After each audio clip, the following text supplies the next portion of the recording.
Good evening, everyone. Welcome back to another Evermore, your Newcastle United podcast, live exclusively on the Slide Rule Pass YouTube channel. I'm your host, Chris. I'm joined by the lads. I've got the Lynch man. The Stat man has come out because our young blue tick man has pulled his hamstring. And I'm glad to say we're delighted to be joined by the Grand Master of the GIF himself, PK, for his Evermore debut. How you doing, boys? Yeah, good. Thanks very much for that. I think you're a better giffer than me, but, hey, yo. How are you, Chris? I've got a degree in it, mate. I'm good, mate. Yes, I'm very good. Just it's lovely to talk about Newcastle United these days, lads, isn't it? We won again. We made a bit of a meal of it, didn't we? But it was another fantastic result of the weekend. So we're on YouTube tonight, guys. Please jump in the comments. Let us know what you thought about the game. We're going to get stuck straight into it, lads, really, to be honest with you. So we've got the Brighton review. If you were ever wondering who would win out of a fight between a magpie and a seagull, think no more. We kicked the shit out of them. We won at the weekend. Another 3 points for Eddie Howe's Mags. Coming to you first on this one, PK. What did you think of the game, mate? Were you there as well, mate? Were you in the crowd? always there. Yeah, sitting the Leazer's end. I've had that season ticket for about 30 years. It was, you know what? It was not our finest performance since Eddie's taken over. But if you'd looked back 2 or 3 months and you'd said we're going to come away with 3 points from Brighton, who we've not beaten in the Premier League in all 9 games we played, you'd have been delighted. So I walked away from the ground delighted. Average performance, I think probably worse than average. They were very good, other than up front where they were a little powder puff. I thought Brighton pinged the ball around. They had 68% possession, give or take, something like that. But we were clinical. We got those 2 goals in 2 minutes on 14, 16 minutes. And 3 points. I don't care how they come at the moment. We just need to get to the summer, and then we can do what we're going to do in the summer. It's going to be fun. So 3 points, happy days, 8 matches unbeaten. Absolutely. Who was your standout man then, PK? Who was the guy that really impressed you? We had this discussion. It was a scrappy one. We had this discussion in the pub after the game, as we always do. All the other lads went for Joe Linton. I thought Dan Burn was outstanding for me. He was, every game, 2 or 3 really important blocks. He just sticks his body on the line. You'd have thought he was a Newcastle fan, wouldn't you? Based on his performances. But for me, certainly Dan Burn. I thought Schar started a little shakily, gave the ball away a few times, but after that he came into his own again. Obviously got a really good header, a really good goal. So yeah, certainly Dan Burn for me, man of the match. Absolutely. James, just bringing you in on this one, mate. Obviously, Paul has picked Dan Burn as his PK blinder. That's going to be my little tagline for Paul's man of the matches there. But he was immense again, mate, wasn't he? 13 million quid. We've had Brighton's life with this one, mate. But what a fucking signing he's been. Absolutely. And like Paul says, Dan Burn was my man of the match. I still can't believe Brighton sold him, to be honest. I mean, defensively, they look all over the place at the moment. And he has just made such a massive impact on this Newcastle side. I want another special mention to Ryan Fraser, who has got so much praise on this show in recent weeks, and rightfully so. Another goal that was named. What a run to get up there and support Jacob Murphy to smash it in after he was unlucky to hit the post. And as Fraser rightly did, you've got to gamble on that second ball as a forward player, and he did that. He ran the full length of the pitch to slot it in, and then 2 minutes later, a fantastic delivery from him for Schar to not in. And I will say I didn't think that the midfield were at their usual best. I thought Shelby was a bit lightweight on the day. He since came out and apologised for his performance, which I thought was a bit unnecessary, to be honest, as he has been very good lately. But there could be a bit of a hidden meaning in that. Does that mean the manager has told him he possibly needs a rest for Southampton? Quite possibly. I thought Willock looked a little bit leggy in the second half. He didn't offer a great deal, but as Paul rightly said, Joe Linton was easily the best of the 3, and it will be interesting to see which one comes out for Bruno tomorrow night, because I'm certain Bruno will start that. But look, overall, again, another crucial 3 points with a really difficult away run of 4 games coming up, and with 7 points clear of the relegation zone now. And yeah, lads, bring on Southampton. No, it's great to enjoy football again. And I think, what impressed me the most, I think, is when we got the first goal, obviously under the previous manager, we would sit back and we'd try and absorb the pressure, and then we'd end up allowing Brighton back into the game. And I think Paul made a really good point. It's the fact that they haven't got that focal point, that striker. I think if they did have that kind of player, I think we would have been maybe in trouble in the second half. Mark, bringing you in as a neutral, kind of what did you make of that? Brighton do play some lovely stuff, but they're all kind of fur coat and no knickers, aren't they? Really haven't got a striker to put it in the back of the onion bag, mate. It really is the problem.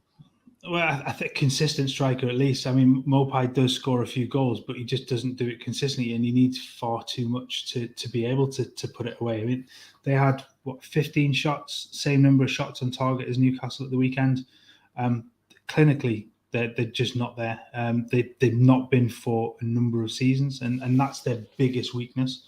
I thought they did play very well once they got, after the second goal. They came back, and certainly the second half, they were by far the better team and looked like they would have gone on and equalised. But it's a testament to just how resilient Newcastle are now. You look at that squad pre-Howe, even just at the very beginning, 60, 70 minutes of that amount of pressure, and they crumble, and you would have seen them probably concede, if not go on and lose the game. So to see them hang on and keep it, and keep the 3 points was it just shows the huge difference in the sides. And I think James touched on before about the midfield not being quite at it. I think Joe Linton was exceptional again. I would agree. I think Dan Burn was the best player. But I think that midfield three, I wonder whether a little bit of tiredness is just creeping in to a couple of them now, just with the amount of effort they are putting in. And I think we will see a force change just for a little bit of freshness tomorrow. So, yeah. Yeah, spot on. I will say as well, so I didn't mention this earlier, but I thought Dubravka was at fault for their goal. I think I have to talk about that because, he has come up in a lot of conversations on the show. He's been playing well recently with a better defence in front of him, but he went back to the Dubravka of old of last season where, that corner comes in, he stood there like a statue, doesn't even make any attempt to punch the ball away. And I've got to, he's got to hold his hand up there and say he was at fault, because you can have the best back four in the world in front of you, but when you can't even get simple things like that right, didn't think he was good enough for me. I don't know what you three thought on that, but I thought Dubravka, apart from, look, he did make a good save against Welbeck at 2-0, but a massive point in the game where you go 2-1 down, that could have been a different result. And it's a big glaring error for me from Dubravka. He had to come off his line there. Yeah, it was a weird goal, wasn't it, Paul? What did you make of that in the stadium, mate, watching that? I think, you made a flat of that? Yeah, there's four of us sit together and we all looked at each other and said, Dubravka's got to come and just clear that out. And he just, he gets stuck on his line sometimes. I think one thing's for sure, and I think, you guys probably talk about it later on in the season. I think in the summer, when you're talking about the transfer window, I think we'll replace him and upgrade him with a better keeper. Absolutely. I really like him. He's good. He's certainly an upgrade on what we've got in Darlow and Gillespie and Woodman, who's away on loan wherever he is, Bournemouth. But I think we need to upgrade him. Thank you very much. £1.5 million or whatever he cost us, maybe less. We need a much more. We need a Dean Henderson, somebody like that. It's a good shout. I saw some links, and again, it's hard to separate the fact and the fiction because Newcastle have got money. Agents are going to link their players to us and try and force other clubs out of the woodwork, aren't they, to improve their offers. But there was talk about Kepa from Chelsea. I don't think that's the right move for us, mate. I mean, he's been terrible. Was he 70 million quid? They brought him on to save penalties and he didn't get close to one. I don't fancy him, mate. So look at the players we've signed in January. They're all characters and they're all, we talk about it, leadership a lot. They're all the right kind of characters. It won't be forgotten that he refused to come off in a League Cup final, 4 years ago against Man City when they got beyond penalties. He is not the kind of character that we're looking for at our club. Absolutely not. So you said Dean Henderson, just going around, I suppose you've touched on the keeper. James, just quickly on that, keeper wise, is there anybody in your mind that jumps out that you want to bring in as the new number one? Goalkeepers can be a difficult one, aren't they? Because you can never really get a top keeper from a club challenging for Europe, because the simple fact is they just won't sell them, full stop. So you arguably have to get in a very good number two, and there's not many of them around. Paul makes a great point there, Dean Henderson. He's the only one I think right now ticks every single box for us in terms of his age, in terms of his ability. His ambition as well. His ambition to push on and be a number one. Being in the England setup, I think he's the one you go for. And who does Sam Johnson play for? Is he at West Brom in the Championship? West Brom, yeah. I think he's an option. Certainly an option. You could get somebody like that. We could go for Martinez from Villa, Mark. What do you think, mate? You can get stuffed.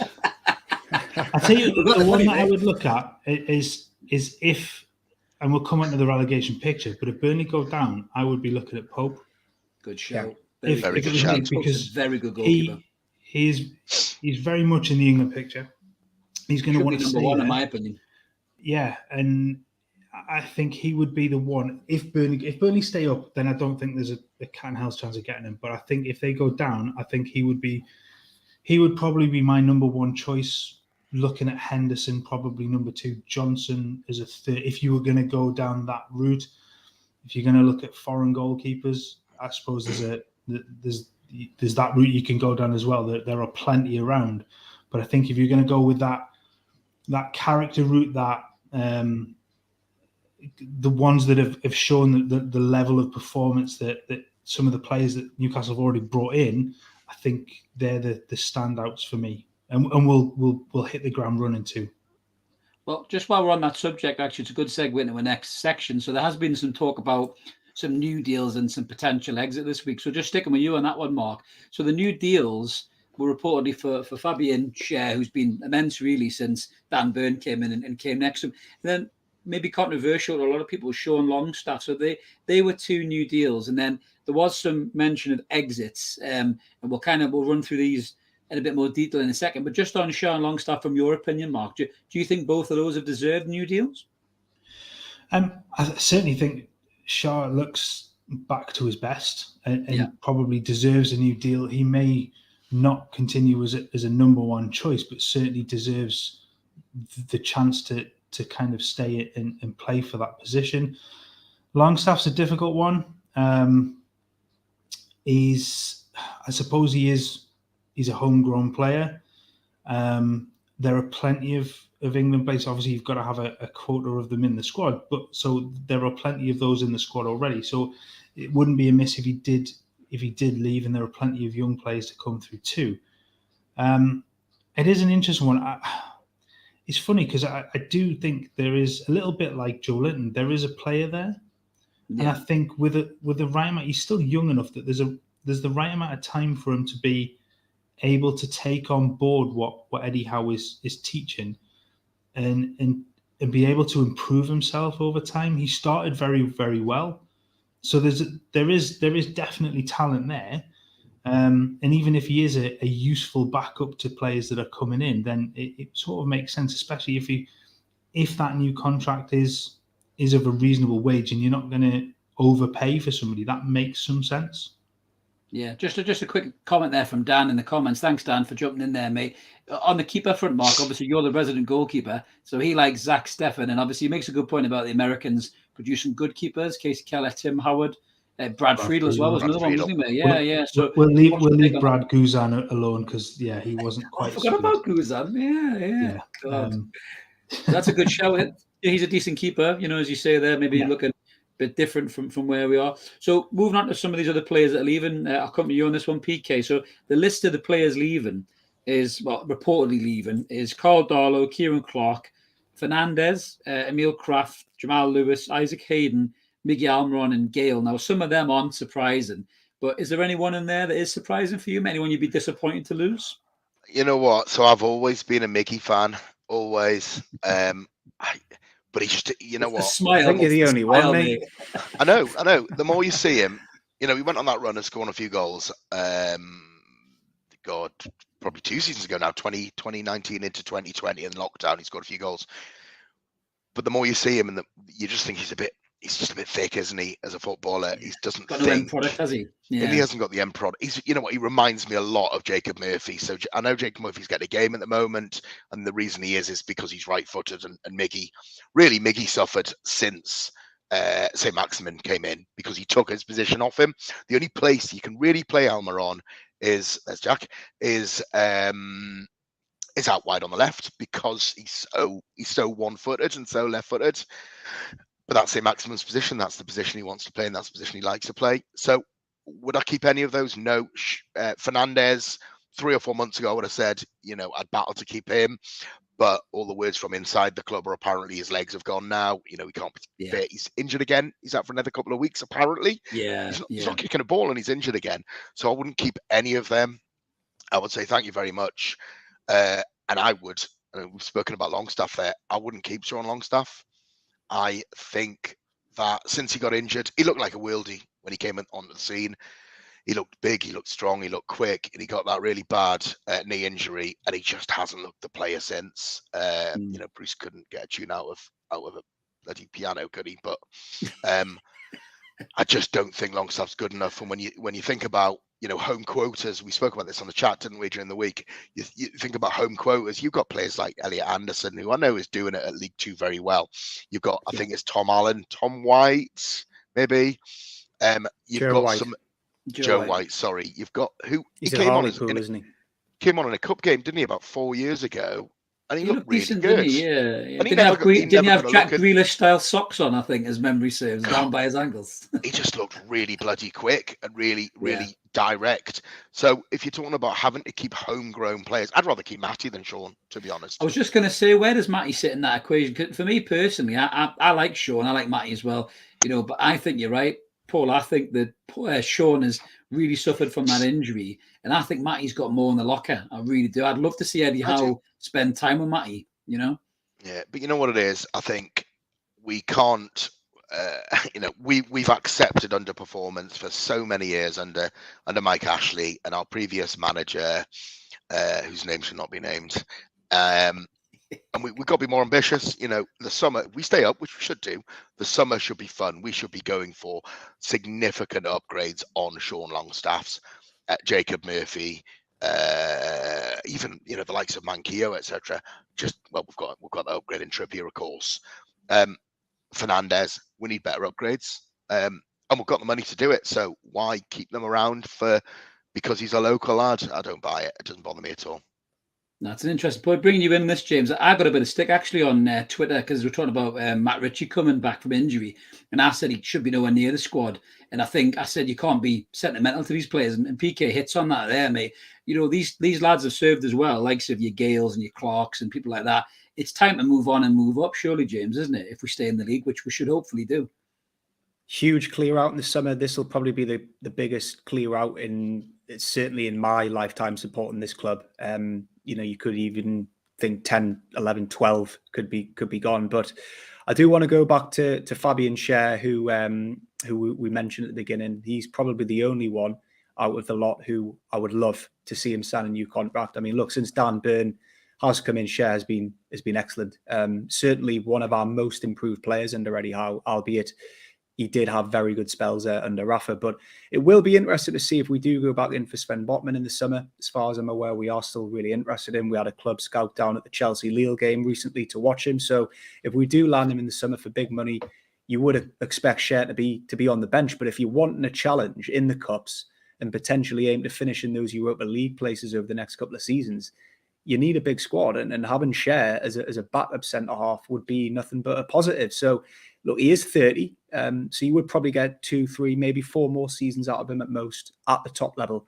But I do feel he has a lot more to prove at the club, and he has a lot more to give in front of the likes of Lascelles and Fernandez, and even Jamal Lascelles. I would let him go in the summer. I mean, he probably won't because he has been captain one have you, but can you really see Lascelles featuring in this team over the next 2 or 3 seasons? I certainly can't.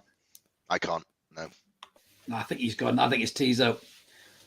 I think at that point, you look at him, you've got to remove sentiment now. Yes, he's been club captain, but thanks very much and move on because he is probably, 3rd, 4th choice going forward. And if Botman comes in, he's then 5th. It's time to thank him and let him move on and go and ply his trade somewhere else.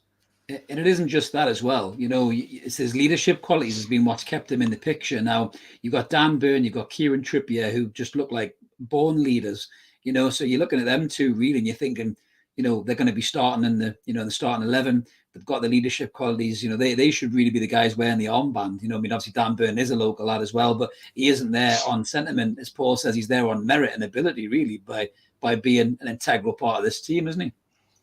Yeah, completely. It's funny going to Dan Burn. I had a conversation with a Brighton fan on social media where I did sort of like the sort of gradings of teams' transfer windows, and I said that I thought Brighton had made themselves worse by selling Dan Burn during the window, and he argued, when he's not going to play. So, Webster and things are going to play in front of him. And obviously they've been suspended and injured and they haven't had him to come in. So I'm blowing a trumpet, but I was right. They made themselves weaker by selling him for pittance. He got a great send off from them, but they've made themselves worse by not having him at the very least as a backup and be able to cover up multiple positions there. So it was a brilliant shot as well for Dan Burn. I don't know if you all saw it, where after the game he ran towards, I think it was his dad and it was his ex-teammates. He was cuddling them in the crowd. It was beautiful, that, wasn't it? Brilliant, yeah. That's what I like, a bit of passion. But he is a leader, and because he's leading on the pitch, which is great. Yeah. Him against Lascelles, there's just no competition for me. You constantly see him talking, Paul, don't you? He's even when he's won the ball, he's tackled, he's shouting a target, he's shouting a craft, he's pulling Schar, he's talking to the midfield. That's something that we haven't seen from Lascelles for a long time now. He's shrunk in games, hasn't he? He's not been as big or as dominant as he should have been, really. He's regressed. I don't think he's ever really been a leader. He was a leader amongst non-leaders under Rafa, and then again under Bruce. He isn't a leader. I'm very vocal about having 11 leaders on that pitch, and under Bruce there wasn't really any leadership, and you could see it.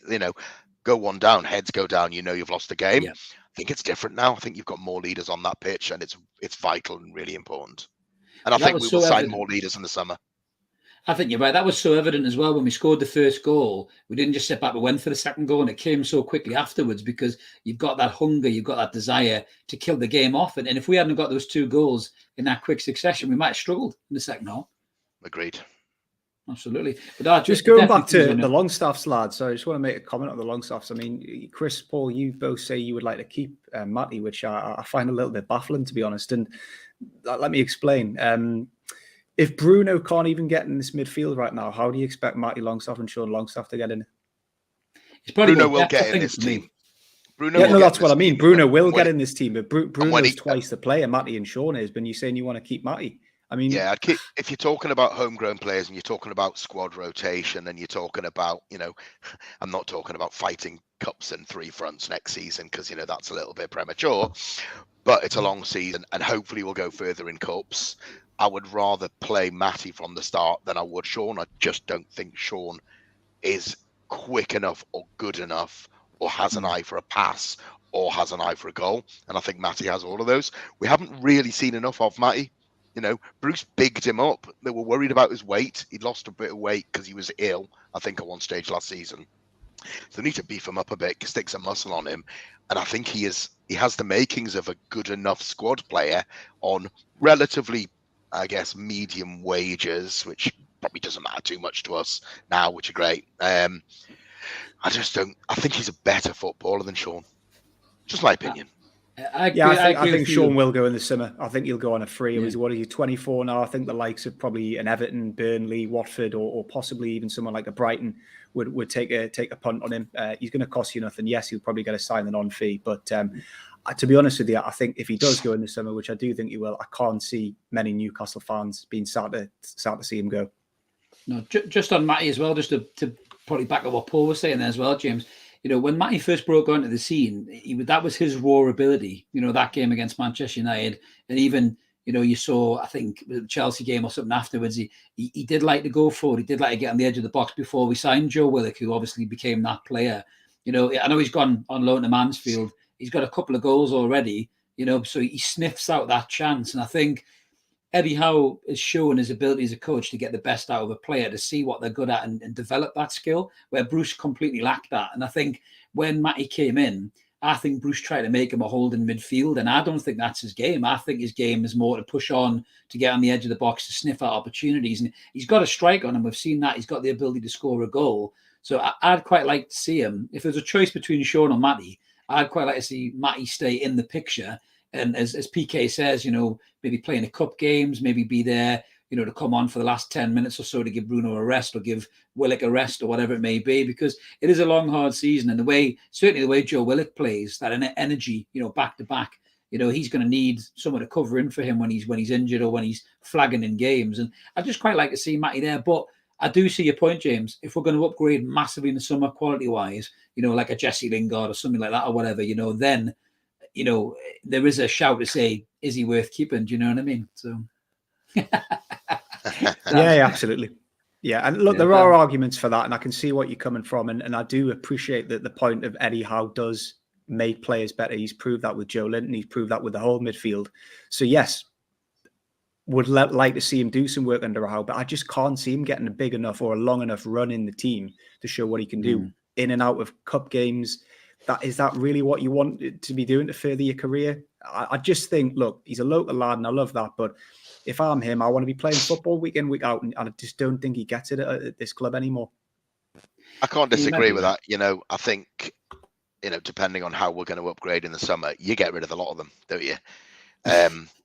But, if there is that, Champions League challenging for homegrown players, etc., if there was a choice between Matty and Sean, I'd keep Matty. What about you, Mark, on that? What's your take on that between the lads? Who would you keep?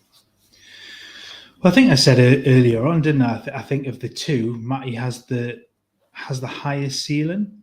I think Sean's probably, we've seen the best of him. I think he can probably get back. Yeah, he can probably get back to that level, but I don't think he can get any higher than that. I think that there's just something about Matty that suggests that he can kick on just a little bit further. But again, if you're talking about the types of players that would potentially come in the summer, is he going to start ahead of those? Absolutely not. He would be a decent squad option if you were going to change things up in the midfield for certain games. I think he would probably do well. Maybe play a little bit of a role of a backup to Willock or somebody like that. And as Dan said in the comments, yes, need homegrown players for Champions League. I think they can probably get away with that for another season before that's needed.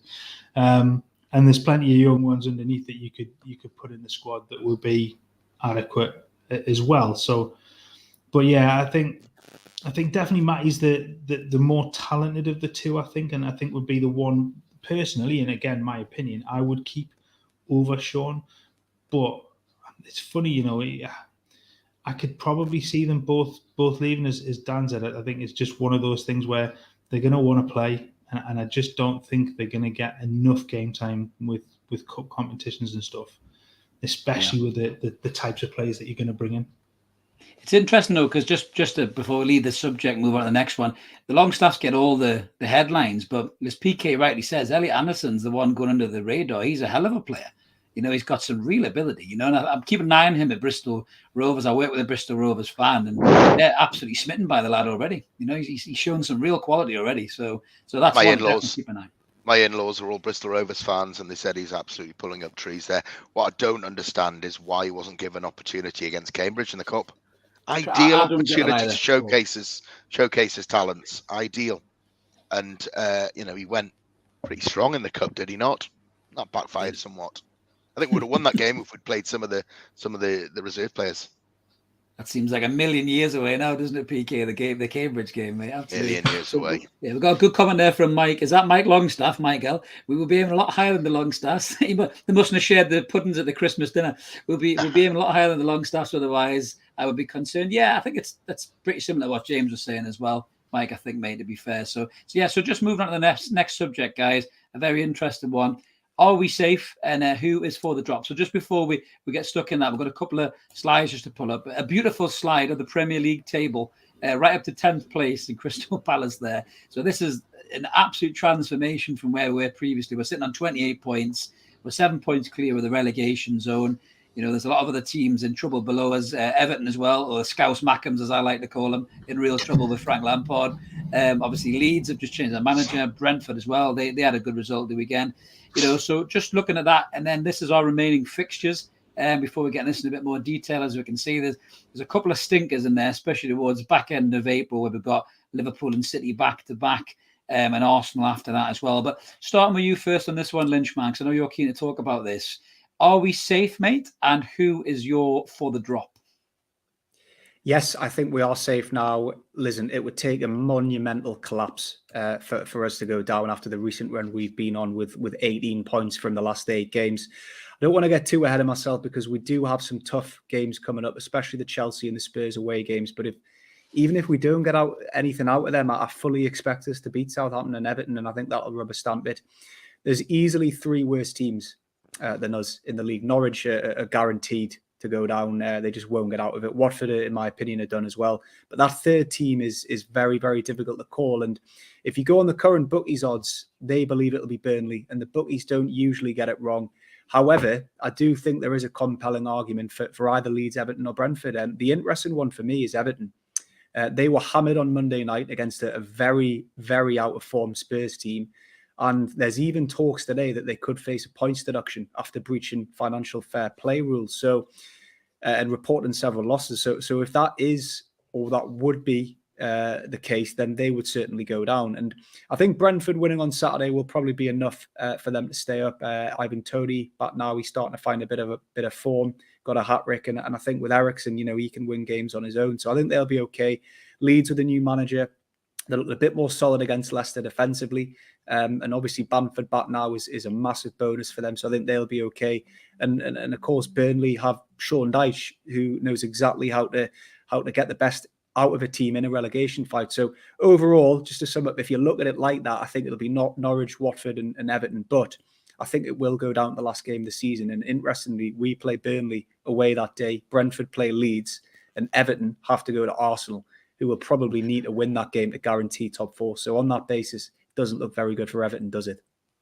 No. Just bringing you in, PK, what's your take, mate? Do you think we've done enough to be safe, mate? I know there's a few stinking fixes, as we said there, but we should have enough to get enough points on the board, do you think, mate? We should have enough. Are we safe? No.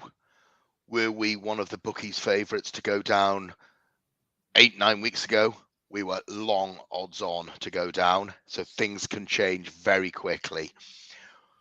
I think, Norwich and Watford, for me, they're just not good enough, right? Norwich can't defend and they don't score enough goals. Watford have gone through 18 managers in the last 3 weeks. 2 weeks. 2 weeks, yeah. Will Hodgson actually see the season out? I mean, God, their owners are just mental, right? Those 2 are down for me. The interesting one for me, so I thought Brentford were really on the slide.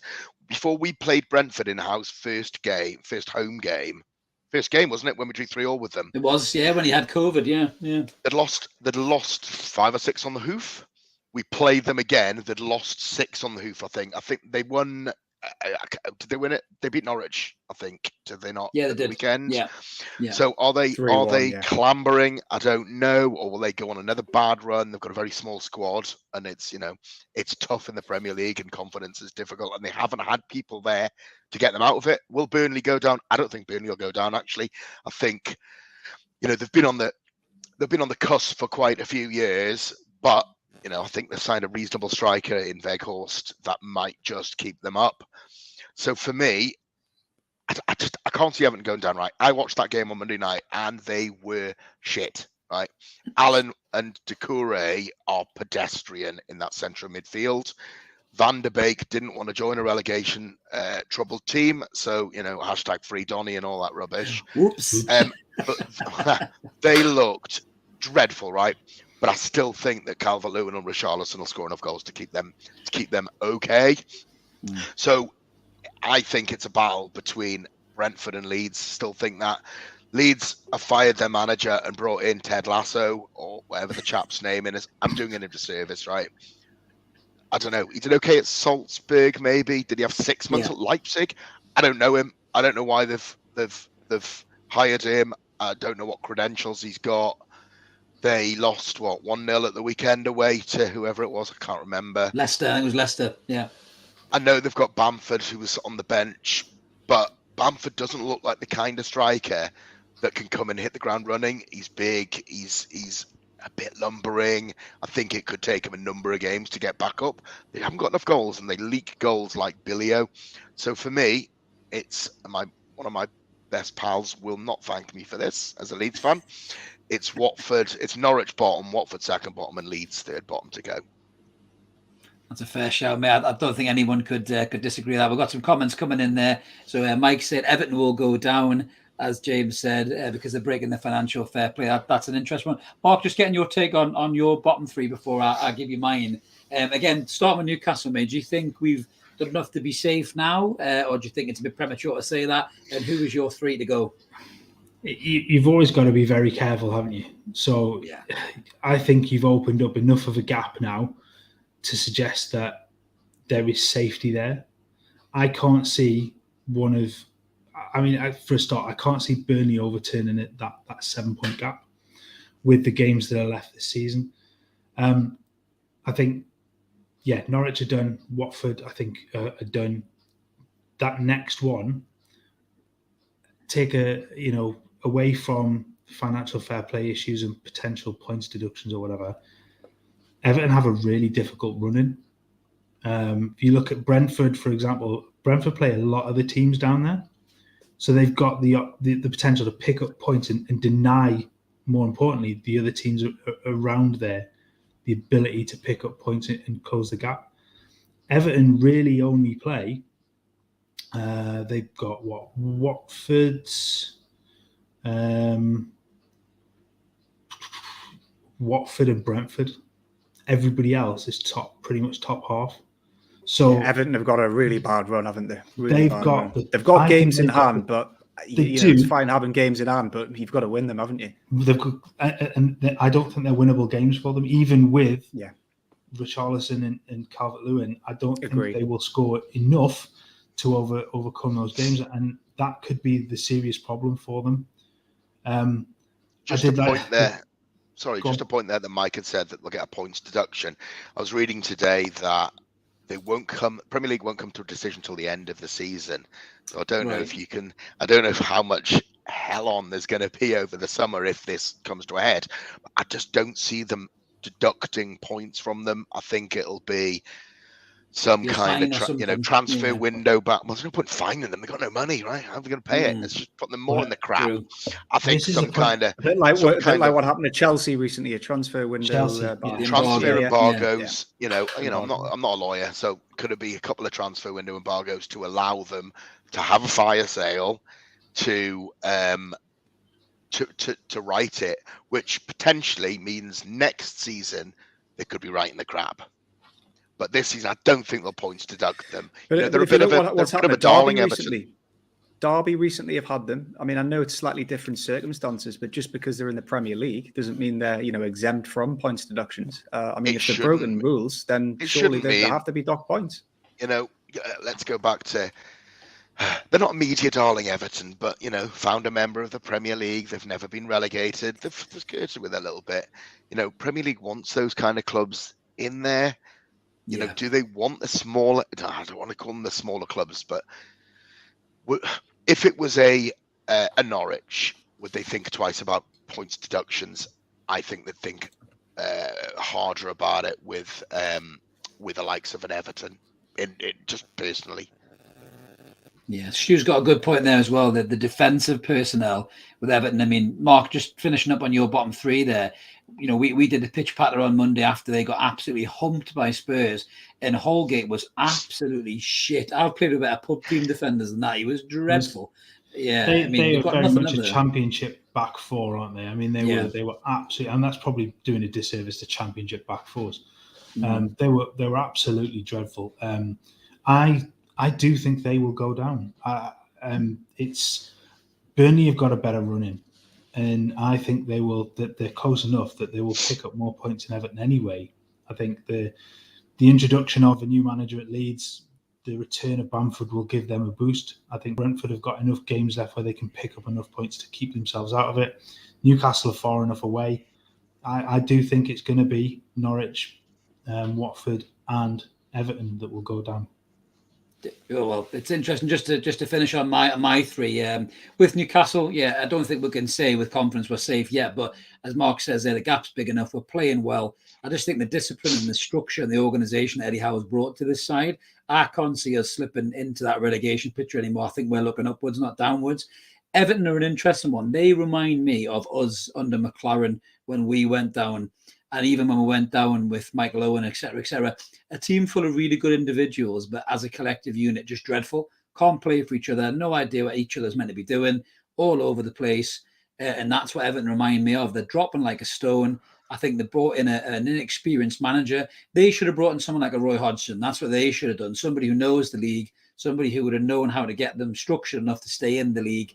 I think Lampard was a terrible choice. Yeah, well, he's already done it, but Lampard was a terrible choice. It was a terrible choice. He's never been in a relegation fight in his life. He didn't know what to expect. The loan signings they brought in, or the free transfer they brought in of Dele Alli. I mean, when you're in a fight, you don't want to bring in a guy who's been absolutely horseshit for the past few years. He's gone from one of the best midfielders in Europe to just an absolute waste of space.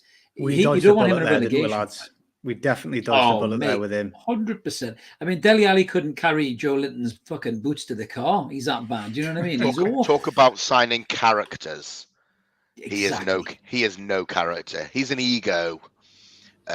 He's a poor man's Lingard, actually. You know, you would have thought a few years ago they're fairly similar as footballers. But we've got Joe Linton in the comments as well this evening, guys. Hey. Hola, Joe Linton. We love you, Joe. We love you. Speaks Brazilian, not Spanish. Whoever put that. We've finally made it, lads. Joe Linton's on the chat. Joe Linton's on the podcast. But no, you're right. You're right, PK. I mean, Dele Alli was the kind of player that Newcastle should have stayed way clear of. Absolutely clear of. And I just think we dodged a massive bullet, but just echo my see Joe Linton doesn't like Dele Alli either, but that's why he started on us in James Park. But just finishing up there on the bottom three, my bottom three, again, I would have said Leeds as well, guys, and I think PK makes a lot of good points about Leeds, but just watching Everton implode, it just stinks of Newcastle United when we went down with all these really good players. I remember watching, Newcastle United when we went down with Shearer and went down with McLaren. I'm thinking, how the hell are we going down with these players that individually they're all very good players, but they're just not putting in the shift? And I don't think they believe in Lampard. I don't think they believe in the cause. I don't think they've got the fight or the spirit or the character, as PK says. And I honestly do think that the bottom three will be Norwich, Watford, and Everton. I think they're going to go this season. I really do. Any fear if Everton go down, then Newcastle will go for tiny arms in goal. Oh no! Hell no! Imagine England's number one, apparently. God, he couldn't sign the contract, mate. His arms are too little. He wouldn't be able to sign the dotted line.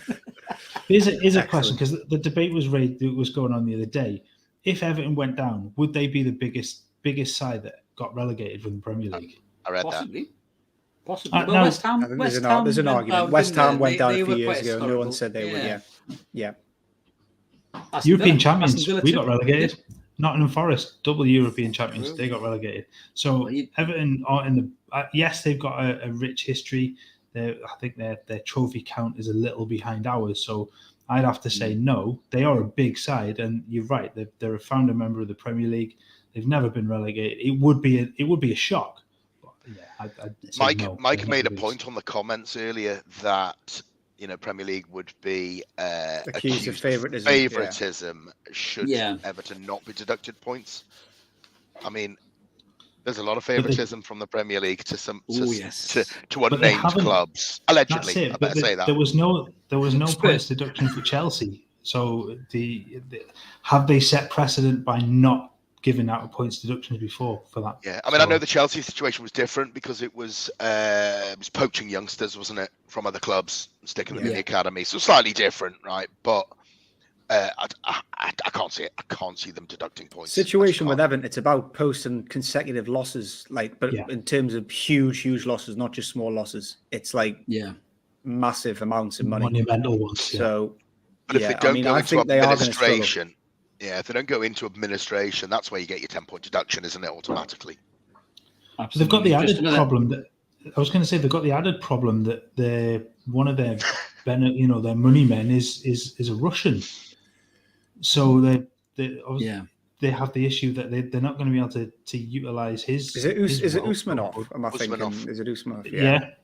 I think it possibly as well. Just in the comments there, Joe Linton isn't just a great midfielder. He's a fantastic contributor for tonight, Joe Linton. You've absolutely nailed comedian. He's nailed T-Rex and Dele Alli there. So well done, Joe Linton. But no, you're right, lads. I mean, I'd say what the weird thing is with Everton. I used to quite like Everton under David Moyes. When they had Tim Cahill, and and obviously brought Rooney through, and they were really a team that shitted up the top six. They came there with a kind of pieced together squad. They didn't spend loads of money. David Moyes was this really good young manager, getting passion out of this team.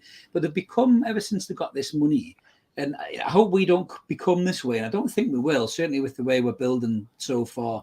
Everton have become a real shithouse of a club that think they're owed something, and you hear the fans on likes of the overlap and that, and the way they talk like they're as big as Liverpool, and they're nowhere near as big as Liverpool, and they wouldn't be for decades, and you just think you're not owed anything, guys. You got to find your way in this Premier League. I did feel sorry for them when Ancelotti dumped them, he almost saw a better looking bird across the bar when, fuck you, I'm going back over there, which was harsh, but they're not doing themselves any favors. I mean, James, look at when Lampard came in. They were linked to Pereira, and they were giving it big licks about that. It just come across like a right shithouse club, didn't they, mate?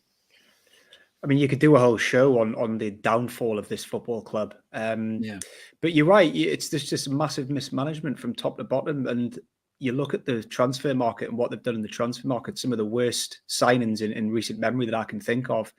I think they've got a lot of players that are very overrated and believe their own hype. I think Richarlison is one of the most overrated players in the division. I should have taken 50 million from Barcelona when they offered it 2 seasons ago. Yeah, absolutely. We were talking about this the other night in one of the chats, and we were saying, who would you take from this team? I would only take one player from that Everton team right now, and that would be Dominic Calvert-Lewin. I wouldn't have anyone else.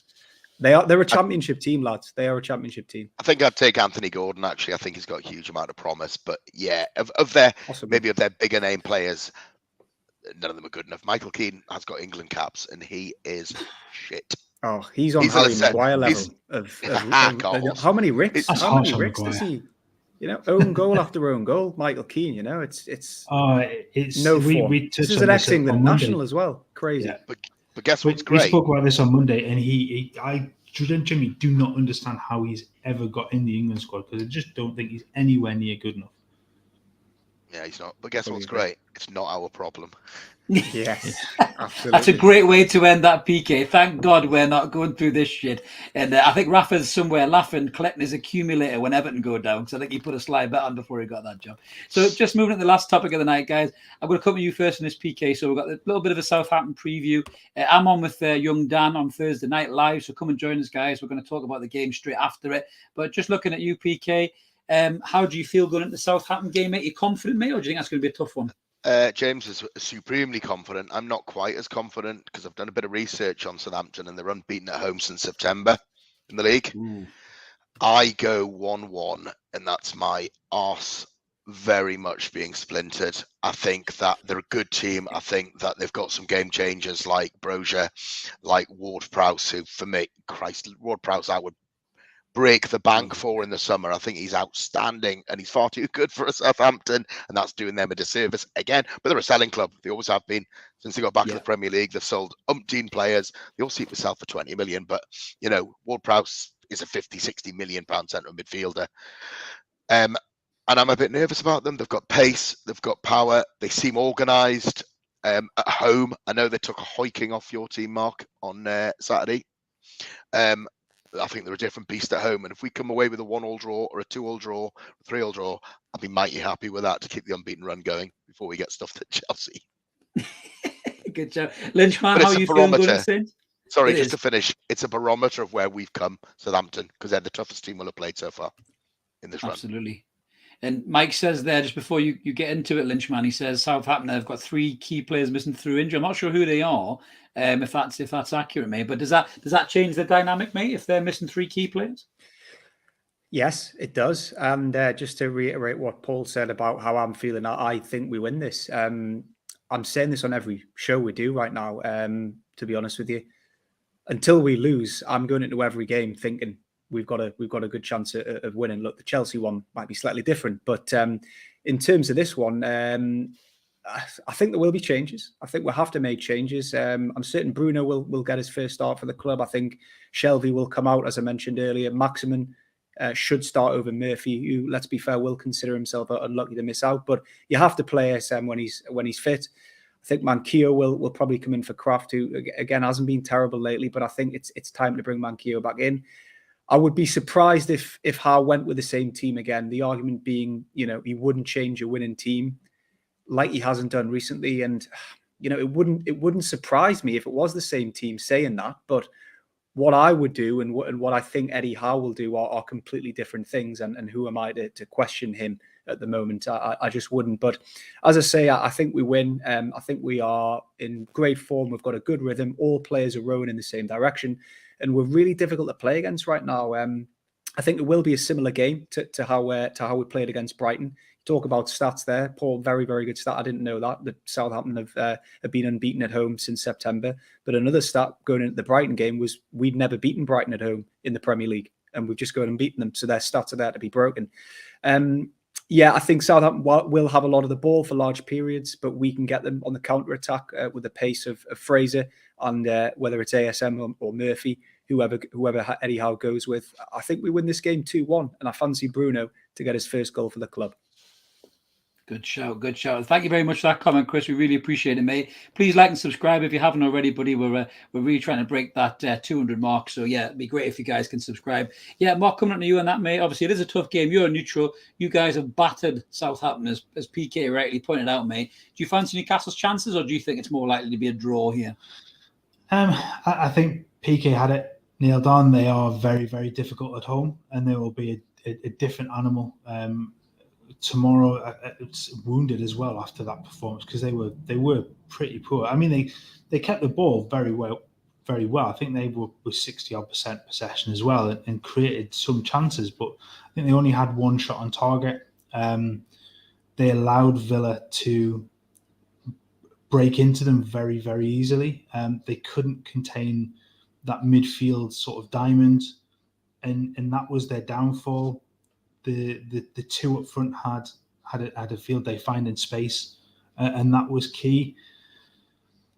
Newcastle on form though, and that's not to be taken lightly. They found a way to get results now, regardless of who they're coming up against. So I think it will be a sterner test.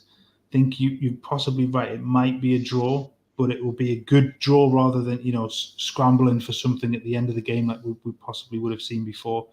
But I wouldn't be surprised if Newcastle went there and nicked it either. They've got the players and the form behind them to go and do it. As Mike says there, the three players are Salazar, Aladuse, and Kyle Walker-Peters. They are quite key players for them, absolutely.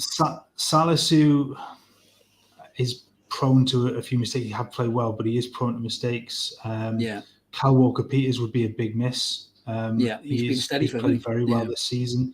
They do have Livramento though to come in for him, don't they? So he can exactly. He was another excellent fullback. Absolutely. But El Yunusi and Salazar, two very good players. They are. They're not the level of kind of Brozier or James Ward-Prowse now. No. That would get my heart racing a little bit more than those three. But look, might make some good points there with those three. Absolutely. But to be fair, though, I mean, we've got the players, as Stu rightly says there, we've got the players to really give them some trouble. If it's ASM and Fraser, if I'm a fullback, I don't fancy playing against either one of them on the form that they're on, mate. They would have your life. I mean, just backing up kind of what you guys are saying as well, I'm probably a bit more cautious as well. Like the rest of the boys, I think a draw would be a good result. As PK rightly says there, they are very good at home. I cannot stand Ralph Hasenhüttl, especially for his comments about the January window, and I'd love to shit him right up and beat them comfortably. I really would, just to see his miserable little face and his cap at the end of the game. Is that the technical term? Shit him up. Shit him right up. Well, I did refer to him as the twat in the hat, which I will do again, especially if we beat him. So, but yeah, I didn't agree with that more, and I'll be here all night if I talk about that again. But yeah, I think a draw would be a good result. I think if Saint-Maximin is back, if Bruno starts, I'm with you, James. I think Bruno will start, and I'm really keen to see how him and Joe Linton, and if it is Joe Willock, I'd love to see that three dynamic in midfield, how that's going to work. That could be something really, really dangerous, and Southampton could be in big trouble with that, because they won't have the pace to deal with that or the legs to deal with that. So, but yeah, I do think a draw would be a good result. I'd love a win. My heart would say, my win, but my head would say draw. So I'm going to go for one each, I think, lads, and I think that would be a good result. And obviously, Chelsea's a total different animal altogether. But that's us all done for this week, guys. Thank you so much for joining us for another Evermore. Again, if you guys in the comments, if you haven't liked or subscribed, please do so. We'd love to have you on board. We've had a massive increase of subscribers recently, 52, I think, in the last week and a half mark, isn't it? But, we'd love to get more. We're looking for that 200 mark, and it would be absolutely superb if we can get there. You know, the channel's growing every single week. We're bringing in new squad members and PKs, you can see. So we've got plenty of good content coming for you. And great debut, PK lad, fantastic. Great, just steady debut, mate. It's like Solomon Rondon when it covered in, mate. It's absolutely superb at the back. No nerves. But me and Dan will be here Thursday night live. So yeah, everyone who's been on board tonight, please come on, have a chat with me and Dan on Thursday night. Let us know what you thought of the game, and hopefully we'll be celebrating another 3 points. So until then, let's keep supporting that team of Call United. Thanks for tuning in, guys, and we'll catch you next time and ever more. See you guys.